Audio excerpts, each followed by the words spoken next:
Hello friends, स्वागत है आप सभी का आपके अपने यूट्यूब चैनल बैंकर्स वाला में।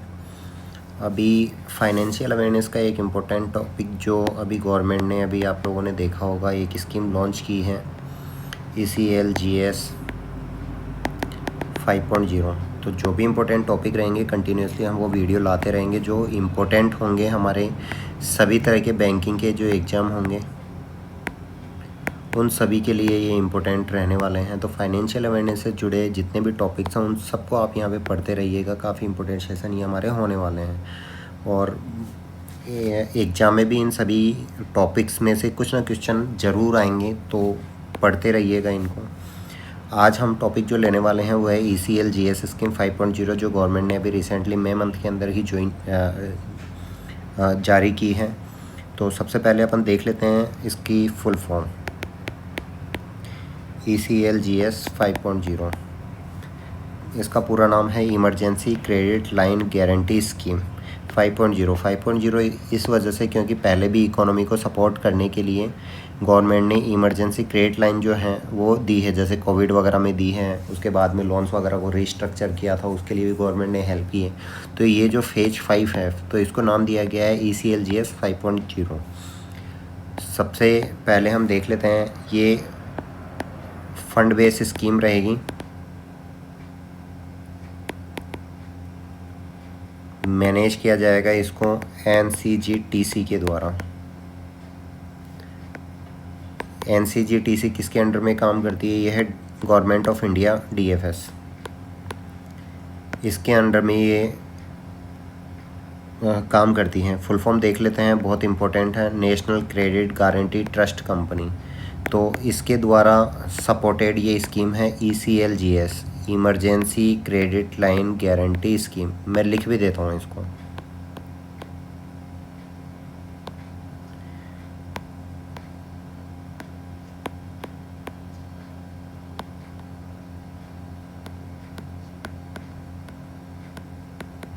Emergency credit line guarantee scheme 5.0। Trustee कौन है? NCGTC। किसके अंडर में आता है? Government of India DFS। ठीक है, इसके अंडर में ये काम करता है। मोटा मोटी ये बात हो गई। अब ये जो स्कीम है ECLGS 5.0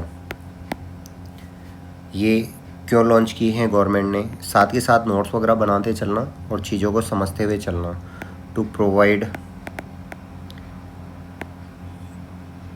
जैसा मैंने बताया कि क्या है, emergency credit line guarantee support है, उसकी स्कीम है। उसके लिए इमरजेंसी अपने को क्रेडिट जो है मार्केट के अंदर जो अपने MSME सेक्टर हैं,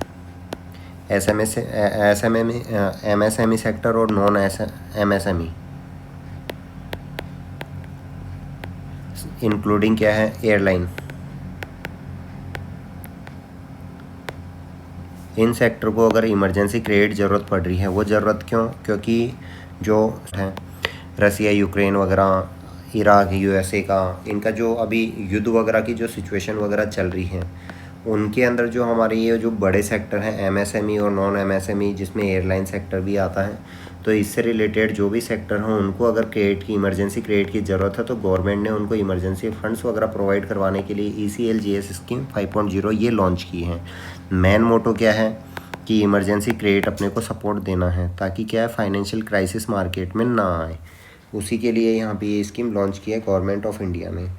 इसके अंदर क्या होगा, MSME सेक्टर और non MSME sector including airline sector, इनको अगर इमरजेंसी में ज़रूरत पड़ी है कैश क्रेडिट की तो उसके अंदर गवर्नमेंट के द्वारा प्रोवाइड किया जाएगा। रीज़न क्या है? वेस्ट एशिया के अंदर जो अभी रिसेंटली क्राइसिस चल रहा है उसको देखते हुए ये स्कीम लॉन्च की गई है। अब स्कीम मैनेज किसके द्वारा की जाएगी?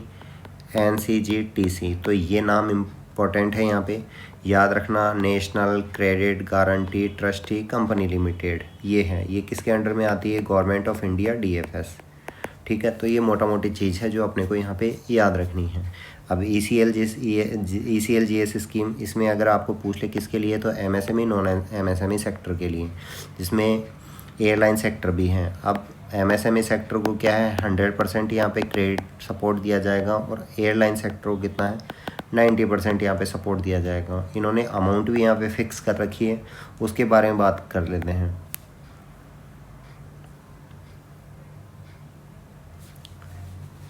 इसके साथ ही एक दो पॉइंट, इसका ऑब्जेक्टिव क्या है स्कीम का, जैसे मैंने बता दिया आपको ऑब्जेक्टिव इसका क्या है कि मार्केट के अंदर क्या है मनी का फ्लो बना रहे और जो इकोनॉमिक चैलेंजेज वगैरह आने वाले हैं उनको क्या पहले से ही रोक दिया जाए, और जो एमएसएमई बोरोवर हैं उनको अगर ज़रूरत है इस टाइम पे तो उनको जो सपोर्ट है वो एक्सटेंड सपोर्ट दिया यहाँ पे जाए, उसके लिए यहाँ पे ये स्कीम लॉन्च की गई है। मैं लिख भी देता हूँ ऑब्जेक्टिव क्या है, to provide extend support MSME borrower,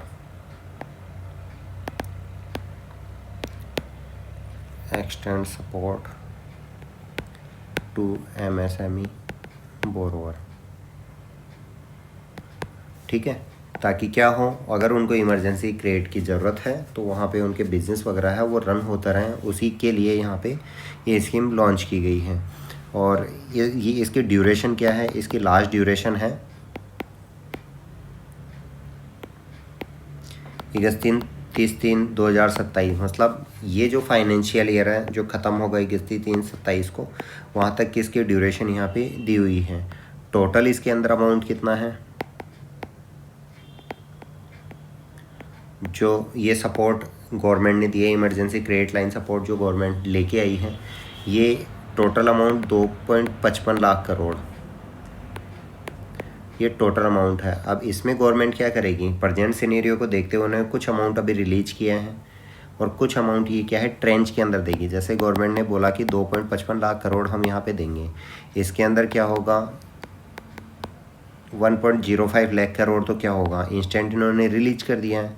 इसके अलावा जो बच जाएगा 1.50 लाख करोड़, ये वाला कब होगा, ये सिचुएशन अगर आगे भी अराइज होती है या बरकरार रहती है तो उसको देखते हुए ये वाली अमाउंट भी रिलीज कर दी जाएगी। अदरवाइज 1.05 लाख करोड़ में अगर इंडिया की इकोनॉमी पे कोई इम्पैक्ट नहीं पड़ता है तो यहाँ पे ये प्रोसेस यहीं ख़त्म हो जाएगा। अब ये क्या होगा, इसका ये ट्रेंच 1 हो गया है यहाँ पे और ये ट्रेंच इसका 2 होगा। ट्रेंच 1 की क्या है टोटल ड्यूरेशन मैंने बता दी यहाँ पे क्या है 31/3/27, मतलब कि ये वाला जो फाइनेंशियल ईयर है यहाँ तक ये स्कीम यहाँ पे रहेगी। उसके बाद में फिर जेन्युइननेस अगर इंडियन गवर्नमेंट को लगती है बाद में भी तो इसको एक्सटेंड सपोर्ट और दिया जाएगा। जैसे ये वाला कौन सा फेज है 5.0 है, इससे पहले भी गवर्नमेंट लेके आई है, तो डेफिनेटली एमएसएमई सेक्टर और नॉन एमएसएमई सेक्टर है इनको क्रेडिट सपोर्ट यहाँ पे दिया जाएगा ताकि क्या उद्योग धंधे बंद ना हो, इकोनॉमिक क्राइसिस ना आए, उस चीज़ के लिए ये लेके आए हैं। साथ ही यहाँ पे क्या है, जैसे मैंने बताया कि ये वाला एमएसएमई के लिए हो गया। यहाँ पे एयरलाइन, ये जो पहला ट्रेंच है इसके लिए 5,000 करोड़ इसी के अंदर शामिल है। ये 5,000 करोड़ किसके लिए है, एयरलाइन सेक्टर के लिए, वो इसके अंदर यहाँ पे गवर्नमेंट ने इंक्लूड कर रखा है।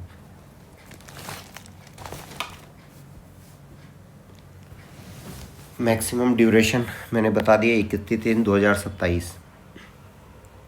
अब इसके अंदर क्या होगा, अब एमएसएमई नॉन एमएसएमई दोनों सेक्टर जो रहेंगे ये क्या है इसके अंदर यहाँ पे अप्लाई करेंगे तो इनकी जो मैक्सिमम अमाउंट है वो डिसाइड की जाएगी। तो यहाँ पे डिसाइड किया गया है कि 20%, जैसे 1/1/2026 से लेकर 31/3/2026, ये टेन्योर है 3 मंथ्स का, मतलब जो लास्ट वाला फाइनेंशियल ईयर हमारा था उसका लास्ट जो क्वार्टर है इसके अंदर जो भी लिमिट आप लोगों ने यूज में, सबसे पहली बात हम कर लेते हैं कि ये जो स्कीम है वो एग्जिस्टिंग, जो भी एग्जिस्टिंग एमएसएमई बोरोवर होगा ये स्कीम केवल उन्हीं लोगों के लिए है। मतलब अगर कोई नया अपना बिजनेस लगाना चाह रहा है और इसके अंदर लेना चाहे तो उन लोगों के लिए नहीं है।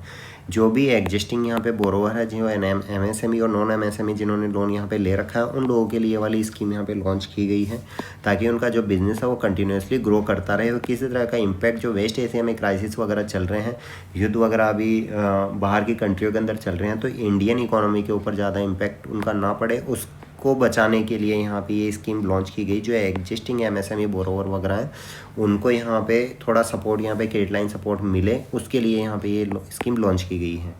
तो ये मोटा मोटी बात। अब इसके अंदर क्या है, एमएसएमई सेक्टर जो भी है उनको क्या है 20% जो है मैक्सिमम कैपिंग रखी गई। वो कैपिंग क्या, जो भी लिमिट आपकी चल रही है, मान लीजिए 10 लाख रुपये की आपकी लिमिट यहाँ पर चल रही है और इसमें से लास्ट क्वार्टर के अंदर जो जनवरी फरवरी मार्च मंथ था उसके अंदर आप लोगों ने मैक्सिमम जो है यूज में लिया 8 लाख, तो 8 लाख का 20% 1.6 लाख, इतनी ही मैक्सिमम इसके अंदर आपको यहाँ पे इसमें मिलेगी। और ये पूरा का पूरा कोलेट्रल फ्री लोन रहेगा, मतलब एडिशनल कोई कोलेट्रल आपको यहाँ पे देने की ज़रूरत नहीं है। जो एग्जिस्टिंग कोलेट्रल होगी अगर है तो उसी में ये लिंक किया जाएगा। एडिशनल क्रेडिट यहाँ पे आपको एडिशनल कोई कोलेट्रल वगैरह नहीं देनी है, इसके लिए अलग से कोई डॉक्यूमेंटेशन वगैरह नहीं रहेगा। बेसिक डॉक्यूमेंट्स वगैरह आपको देना है। इसके लिए गवर्नमेंट ने क्या है, जन समर्थ पोर्टल, ताकि अगर कोई लोन डूब जाता है तो बैंकों को भी सपोर्ट मिले और ट्रांसपेरेंसी रहे। इसके लिए एप्लीकेंट को क्या है, जन समर्थ पोर्टल के थ्रू अपनी एप्लीकेशन जो है वो सबमिट करनी है। जैसे ही वो यहाँ पे जाके अपनी एप्लीकेशन वगैरह सबमिट करेंगे तो एक एप्लीकेशन जनरेट होगी, वो आपको बैंक को प्रोवाइड करवानी है। उसके अंदर सारी चीज़ें मेंशन रहती है, जो डेटा वगैरह देना है वो जेन्युइन डेटा आपको देना है। बाकी बैंक अपने स्टेटमेंट्स वगैरह निकालेगा, उसके अंदर देखेगा मैक्सिमम कितनी आउटस्टैंडिंग आपकी रही है। साथ ही इसमें एक कंडीशन और है कि आपका कोई भी लोन हो SMA में नहीं आना चाहिए, SMA 2 के अंदर, मतलब उसके अंदर किसी तरह का कोई NPA वगैरह SMA 2 के अंदर वो लोन आपका नहीं रहना चाहिए। वही बोरोवर यहाँ के अंदर इनके अंदर शामिल किए जाएंगे। मीन्स आपका जो सिबिल स्कोर है वो ठीक है, फाइनेंशियल आपके ठीक रहने चाहिए। जिन लोगों के ये ठीक है उन्हीं लोगों को यहाँ पे लोन प्रोवाइड करवाया जाएगा, बाकी को यहाँ पे लोन नहीं दिया जाएगा। तो ये मोटा मोटी एक चीज़ है जो हमको यहाँ पे ध्यान रखनी है। एप्लीकेंट को एप्लीकेशन जो सबमिट करनी है वो जन समर्थ पोर्टल के द्वारा यहाँ पे करनी है। एग्जिस्टिंग जो बोरोवर है MSME और नॉन MSME के, वही इसके अंदर यहाँ पे एलिजिबल है। और कैलकुलेशन कैसे की जाएगी, 1/1/26 से 31/3/26 तक जो भी आपकी मैक्सिमम आउटस्टैंडिंग रही है इन 3 महीनों में, उसका 20% यहाँ पे मैक्सिमम एलिजिबिलिटी यहाँ पे होगी। इसके साथ ही 20% या फिर सब्जेक्ट टू यहाँ पे कर रखा है 100 करोड़ रुपये, मतलब MSME जो सेक्टर रहेगा उसके अंदर जो मैक्सिमम आउटस्टैंडिंग आपकी यहाँ पे है वो, या फिर ये 100 करोड़ जो दोनों के अंदर रहेगी, उतना यहाँ पे मैक्सिमम लोन आपको दिया जाएगा। मैक्सिमम कैपिंग यहाँ पे कर रखी है अप टू 100 करोड़ रुपए, वो आपको यहाँ पे दी जाएगी। एयरलाइन सेक्टर के लिए क्या है, अप टू 100% यहाँ पे दिया जाएगा। वो कहाँ तक दिया जाएगा, वो है 1500 करोड़ पर बोरोवर। ये मैक्सिमम कैपिंग यहाँ पे इन्होंने लगा रखी है। साथ ही अब इसमें एक चीज़ और है, जो MSME सेक्टर है, MSME और एयरलाइन। MSME में कितना कर दिया, 100 करोड़ की कैपिंग यहाँ पे कर रखी है, 20% दोनों में सेम है। और साथ ही एयरलाइन सेक्टर में यहाँ पे 1500 करोड़ की यहाँ पे दे रखी है। साथ ही जो टेन्योर है लोन का रीपेमेंट का, जो MSME रहेगा इनका 5 साल का है, जिसके अंदर 1 साल का इनको मॉरेटोरियम भी मिलेगा। वो मॉरेटोरियम पीरियड इन 5 सालों में शामिल है। एयरलाइन सेक्टर को जो है वो 7 ईयर्स का है मैक्सिमम टेन्योर, जिसमें इनको 2 साल का मॉरेटोरियम पीरियड दिया जाएगा। ये मॉरेटोरियम पीरियड इसके अंदर शामिल है। तो MSME के लिए 5 साल, एयरलाइन सेक्टर के लिए 7 साल। MSME के लिए maximum capping 100 crore, airline sector के लिए 1500 करोड़। यहाँ पे ये मैक्सिमम इसके अंदर कैपिंग डिसाइड की हुई है। अब एक जो स्कीम मैंने ये बताई थी, इस स्कीम के साथ में मैंने यहाँ पे बोला था NCGTC, एक trustee company, national credit guarantee trustee company limited. Full form यहाँ पे याद रखना, national credit guarantee trustee company limited. ये फुल फॉर्म अपने को यहाँ पे याद रखनी है, एग्ज़ाम के पॉइंट ऑफ व्यू से काफ़ी इम्पोर्टेंट है। ये इसके अंदर ट्रस्टी है जो क्या करेगा, पूरा का पूरा क्या है, एक गारंटी बैंकों को देगा। अगर कोई MSME सेक्टर फेल हो जाता है इस लोन को भरपाई करने में, तो MSME के लिए कितना कवरेज है और नॉन MSME के लिए कितना है। नॉन MSME के लिए यहाँ पे 90% और MSME के लिए पूरा 100% यहाँ पे कवरेज कौन है, NCGTC यहाँ पे प्रोवाइड करवा रहा है। इसके अंदर इस कवरेज में एक चीज़ अपने को याद रखनी है, अगर किसी ने फॉरेक्स की एक जो क्रेडिट सपोर्ट लाइन मिला था उस स्कीम के अंदर किसी ने ले रखा है, तो दोनों का जो डिफरेंस होगा वही अमाउंट यहाँ पे ले पाएगा। अगर नहीं हो रहा है तो वो लोग यहाँ पे एलिजिबल नहीं होंगे। इसके अलावा मैंने बता दिया किसी तरह की कोई भी कोलेटरल सिक्योरिटी यहाँ पे नहीं ली जाएगी एडिशनल।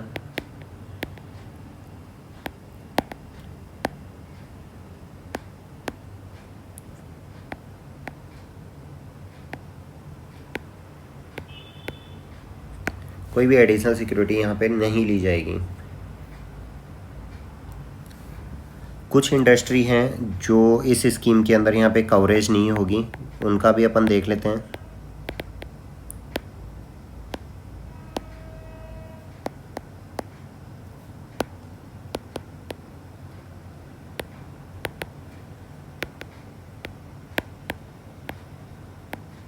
इस स्कीम के अंदर कुछ स्पेसिफिक सेक्टर जो कि यहाँ पे कवरेज नहीं किए गए हैं, जैसे कि एनबीएफसी इस स्कीम का लाभ नहीं ले सकते हैं। ऐसी यूनिट जो पावर या तो जनरेशन कर रही हो, ट्रांसमिशन कर रही हो या उनका डिस्ट्रीब्यूशन कर रही हो, वो भी इसके अंदर यहाँ पे एलिजिबल नहीं है। बेवरेज से रिलेटेड कोई भी एनबीएफसी एमएसएमई यूनिट है वो इसका फ़ायदा नहीं ले सकती हैं। इसके अंदर एक्सक्लूड किया गया है कौन कौन सी, टी और कॉफ़ी, फिर आईटी कंपनीज,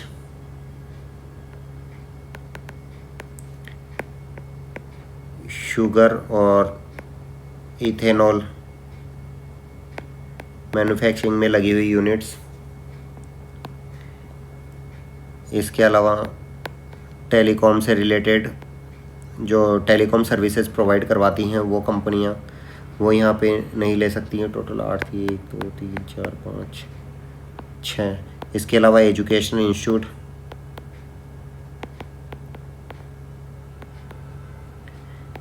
इंस्टीट्यूट और पेपर एंड पेपर से रिलेटेड प्रोडक्ट जो भी कंपनी यहाँ पे बनाती है उनको यहाँ पे ये बेनिफिट नहीं मिलेगा। तो गवर्नमेंट ने ये 8 जो यूनिट्स हैं इनको यहाँ पे एक्सक्लूड किया है। एनबीएफसी, जो भी एनबीएफसी हैं वो इस स्कीम का फ़ायदा नहीं ले सकती। पावर जनरेशन, ट्रांसमिशन और डिस्ट्रीब्यूशन उसके अंदर लगी हुई कंपनीज वगैरह हैं वो भी यहाँ पे इसके अंदर कवरेज नहीं लेंगी। बेवरेज से रिलेटेड, लेकिन बेवरेज में कौन कौन से एक्सक्लूड किया है, एक तो टी और एक कॉफ़ी, इन दो को एक्सक्लूड यहाँ पे किया गया। इनको छोड़कर जो भी कंपनियां हैं बेवरेज से रिलेटेड, उन एमएसएमई सेक्टर को यहाँ पे इस स्कीम का फ़ायदा नहीं मिलेगा। इसके अलावा आईटी से रिलेटेड जो भी कंपनीज हैं वो भी इसके अंदर नहीं आएंगी। ऐसी कंपनियां जो शुगर और इथेनॉल मैन्युफैक्चरिंग में लगी हुई है उनको भी इसका फ़ायदा नहीं मिलेगा। टेलीकॉम से रिलेटेड टेलीकॉम सर्विस प्रोवाइडर जो भी कंपनियां हैं यहाँ पे उनको भी इसका फ़ायदा नहीं मिलेगा। एजुकेशनल इंस्टीट्यूट जितने भी हैं वो भी इस स्कीम के अंदर यहाँ पे किसी तरह का लोन के लिए अप्लाई नहीं कर पाएंगे। पेपर और पेपर से ही रिलेटेड यूनिट वो यहाँ पे इसका फ़ायदा नहीं ले पाएंगी। तो इन यूनिट्स को छोड़कर बाकी सभी यूनिट्स अपना इस स्कीम का फ़ायदा यहाँ पे ले सकते हैं। इसके अलावा फीस, NCGTC जो यहाँ पे national credit guarantee trustee company है, किसी तरह की कोई फ़ीस यहाँ पे चार्ज नहीं करेगी। फिर किसी तरह का कोई इसके अंदर प्रोसेसिंग फ़ीस यहाँ पे नहीं लिया जाएगा। और किसी तरह की अगर कोई पेमेंट पहले अपने लोन अकाउंट को डाल के बंद करना चाहें तो किसी तरह का कोई प्री पेमेंट यहाँ पे पेनल्टी नहीं लगेगी। तो ये बेनिफिट्स यहाँ पे दिए गए हैं।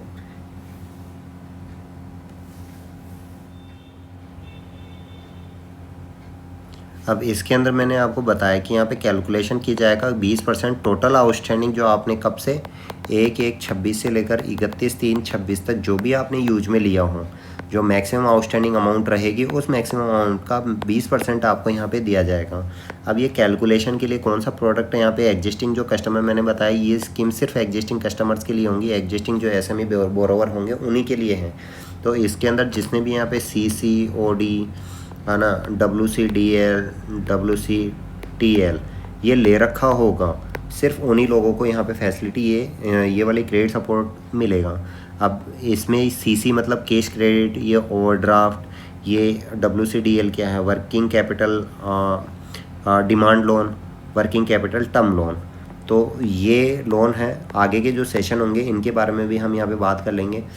ये बैंकों के प्रोडक्ट्स रहते हैं जो वेरियस तरीके से लोन वगैरह दिए जाते हैं, कुछ चेंज रहता है, बाकी सब फॉर्मेलिटी सब में सेम रहती है।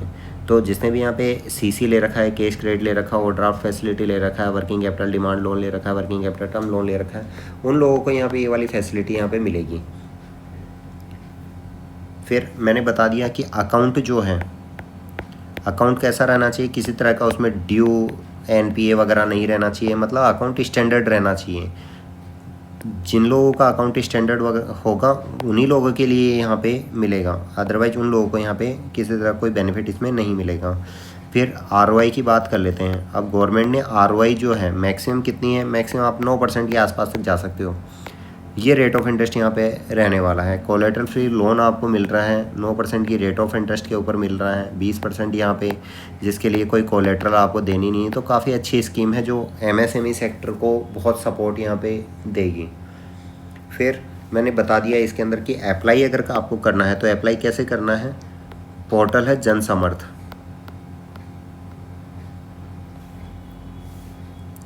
जनसमर्थ पोर्टल है, जनसमर्थ पोर्टल के थ्रू आप यहाँ पे अप्लाई इसमें कर सकते हैं।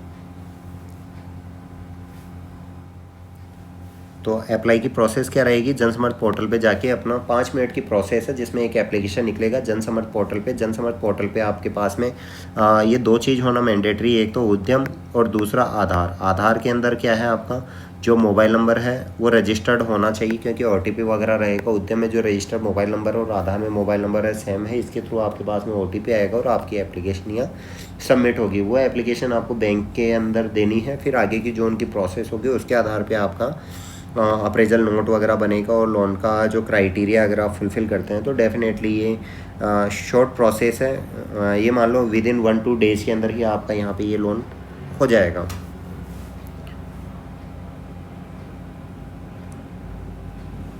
अब जैसे पहले जो स्कीम आई थी उन स्कीम के अंदर क्या था, CGFMU और CGTMSE, ये 2 चीज़ हैं। इसके अंदर क्या है, कुछ इंश्योरेंस का पैसा रहता था जो अपने को प्रोवाइड करवाना होता था, जो गवर्नमेंट चार्ज करती थी कोलेटरल फ्री लोन लेने के लिए। हमको ये पैसा आगे उनको फॉरवर्ड करना होता था। जैसे क्या होता है, एक तरीके से इंश्योरेंस मान लो, इंश्योरेंस की कॉस्ट जो थी बोरोवर को वो करनी होती है। लेकिन जो करंट स्कीम है ECLGS 5.0, इसके अंदर ऐसा है कि आप इन दोनों स्कीम के अंदर रजिस्टर्ड हो या ना हो, कोई मैटर नहीं करता। मतलब आपसे किसी तरह कोई इंश्योरेंस का फीस वगैरह ये सब चार्ज नहीं की जाएगी इसके अंदर।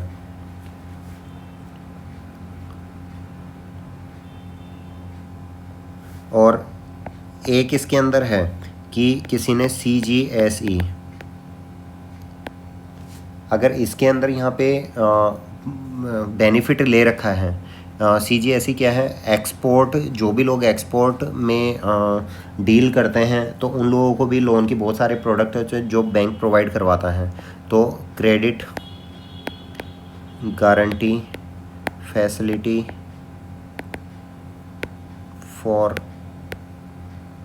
एक्सपोर्ट्स, जो SME बोरोवर CGSE इस स्कीम के अंदर रजिस्टर्ड है। मान लीजिए किसी का 10 लाख रुपए का लोन ले रखा है किसी ने, 20% के हिसाब से उसने पूरा का पूरा यूज में लिया और 2 लाख रुपए के लिए यहाँ पे क्या है एलिजिबल हुआ।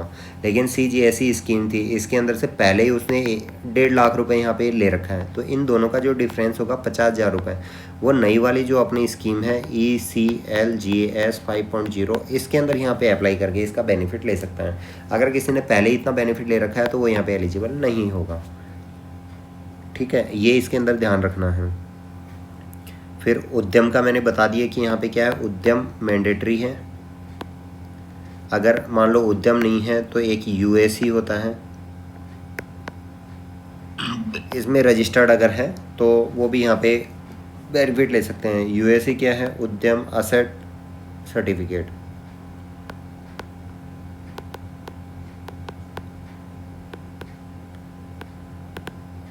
उद्यम असेट सर्टिफिकेट, ठीक है। तो ये मोटा मोटी इसका था। हाँ, एक चीज़ और, अगर मान लो किसी ने यहाँ पे कंसोर्टियम के अंदर लोन ले रखा है। कंसोर्टियम क्या होता है, जब 2 बैंक मिलकर किसी एक एंटिटी को यहाँ पे लोन देते हैं तो कंसोर्टियम के अंदर आता है। जो मैक्सिमम पोर्शन देता है, डॉक्यूमेंट्स वगैरह उसी के पास है और वही डील करता है, लेकिन दोनों बैंक इसके अंदर शामिल होते हैं। तो एक बैंक और 2 बैंक, मान लीजिए A और B हैं, ये दोनों बैंकों ने यहाँ पे दे रखा है, लेकिन मेजर पोर्शन A के पास में है। तो क्या है, A जो है इस स्कीम में जब लोन देगा, किस स्कीम में, ECLGS, बार बार इसलिए बोल रहा हूँ कि आपको याद हो जाए, है ना, emergency credit line guarantee scheme.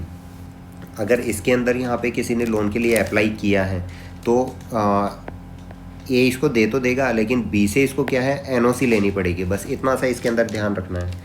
तो आज के लिए ये वाली स्कीम अपनी कंप्लीट हो गई है। इसी को 1-2 बार आप देखेंगे तो सही सभी चीज़ें आपके यहाँ पे दिमाग में सेट हो जाएगी। मोस्ट इम्पॉर्टेंट आने वाले जितने भी एग्जाम हैं उन सब के अंदर डेफिनेटली एक आधा क्वेश्चन यहाँ से आने वाला है। तो आगे इसी तरीके से इंपॉर्टेंट वीडियोज़ वगैरह देखने के लिए यहाँ पे चैनल को सब्सक्राइब ज़रूर से कीजिएगा। मिलते हैं अपने नेक्स्ट वीडियो में। Thank you.